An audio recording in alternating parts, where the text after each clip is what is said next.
Tahukah Anda, otak merupakan bagian tubuh yang paling penting bagi manusia? Sekarang angkat tangan Anda dan letakkan pada dahi. Tepat di situ, ada bagian otak yang paling istimewa. Bagian itu disebut prefrontal cortex atau disingkat PFC. Menurut peneliti otak Jordan Grafman, PFC ini hanya ada pada otak manusia, sehingga membedakan kita dengan binatang. Bagian ini diciptakan dan dirancang khusus oleh Tuhan supaya manusia mampu memilih dan memiliki etika. PFC berfungsi seperti pemimpin.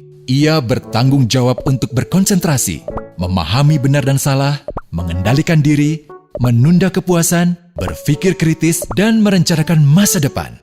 PFC adalah pusat pertimbangan dan pengambilan keputusan. PFC inilah yang membentuk kepribadian dan perilaku sosial. Sayangnya, PFC adalah bagian otak yang paling mudah mengalami kerusakan. Jika PFC rusak, maka kepribadian orang bisa berubah. Rusaknya PFC bisa disebabkan oleh benturan fisik, bisa juga oleh zat kimia, seperti narkotika, psikotropika, dan zat adiktif atau nafsa. Dan ternyata penyebab paling merusak juga pornografi, yang disebut narkolema, narkotika lewat mata. Bagaimana pornografi mempengaruhi otak dan pikiran kita? Adi, remaja 12 tahun, melihat gambar di TV yang menjurus ke porno. Awalnya, ia merasa kaget dan jijik. Ini karena sistem limbik di otak Adi menjadi aktif. Sistem limbik mengatur emosi juga keinginan makan, minum, dan berhubungan seksual. Sistem limbik ini kemudian mengaktifkan zat kimia otak bernama dopamin. Dopamin memberi rasa senang, penasaran, sekaligus kecanduan. Zat ini juga aktif jika orang mengkonsumsi nafsa. Oleh karena itu, sifat candu pornografi sama dengan sifat candu nafsa. Otak akan mengingat apa yang membuat Adi senang dan bagaimana ia memperolehnya. Jika Adi mendapatkan pembinaan akhlak, etika yang baik, dan patuh pada norma sosial, dorongan melihat pornografi, meskipun menyenangkan, akan ia abaikan. Namun karena hal itu tidak ada pada diri Adi, ketika ia sedang merasa bosan dan ingin mencari kesenangan, otak akan mendorongnya agar melihat pornografi lagi. Namun lama-lama, Adi bosan melihat jenis gambar yang sama, dan butuh yang lebih porno untuk memicu rasa senang. Sekarang, dengan internet, pornografi menjadi jauh lebih mudah didapat. Pertama, Adi membuka internet dan tidak sengaja melihat gambar yang menjurus ke porno.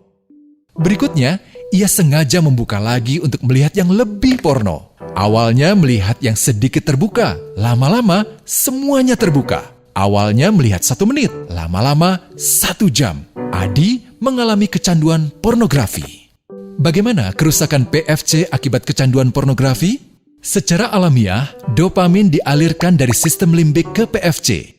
Orang yang kecanduan pornografi akan mengalirkan dopamin secara berlebihan sehingga membanjiri PFC.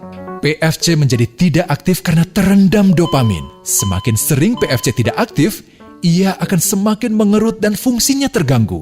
Sistem limbik justru akan berkembang semakin besar karena terus mengaktifkan dopamin, sehingga Adi cenderung untuk terus mencari kesenangan tanpa takut atas akibatnya.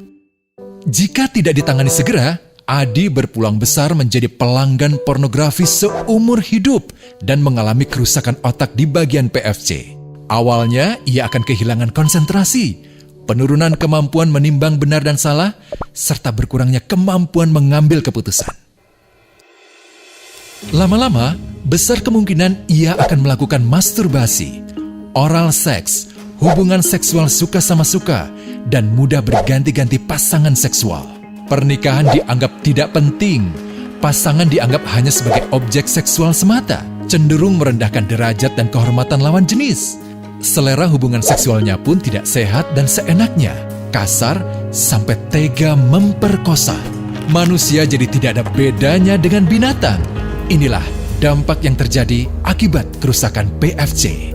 Ahli bedah otak Donald Hilton Jr. mengatakan, jika difoto menggunakan alat magnetic resonance imaging, otak yang rusak akibat pornografi memperlihatkan hasil yang sama dengan otak yang rusak karena kecelakaan. Ia juga mengatakan, Berbeda dengan dampak nafsa yang merusak otak di 3 bagian, pecandu pornografi yang sudah melakukan hubungan seks dengan anak-anak mengalami kerusakan otak di 5 bagian. Terbukti, pornografi pada anak lebih bersifat merusak karena PFC belum matang dengan sempurna. Tapi untungnya, otak anak yang belum sempurna ini masih mudah dibentuk. Pengaruh pornografi bisa lebih mudah dihilangkan asal ada usaha untuk memulihkan dengan sabar, terutama oleh ayah ibu, keluarga, dan orang terdekat. Pelajari bagaimana mencegah dan menangani anak yang terkena pornografi. Mari lindungi generasi kita dari bencana pornografi dan kejahatan seksual.